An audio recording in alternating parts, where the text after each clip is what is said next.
आज गणेश विसर्जन असताना शहरात मुख्य रस्त्यांवर कचऱ्याचे ढीग साठलेले दिसत आहेत. त्यातूनच कचरा उचलणाऱ्या घंटागाड्या रस्त्यातच थांबल्यामुळे मिरवणुकीमुळे पूर्ण रस्ता अडवला गेला आहे. अशा घाणीतूनच गणपतीची मिरवणूक काढावी लागत आहे. लोकांना मार्ग काढावा लागत आहे. हा प्रकार सिव्हिल हॉस्पिटल जवळ सकाळी निदर्शनास आला.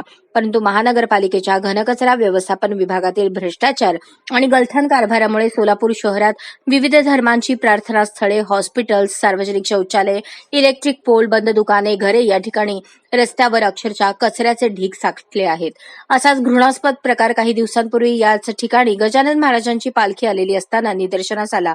याबाबतच्या तक्रारी खुद्द महापालिका आयुक्तांना करून सुद्धा त्यावर कोणतीही कार्यवाही झालेली दिसत नाही.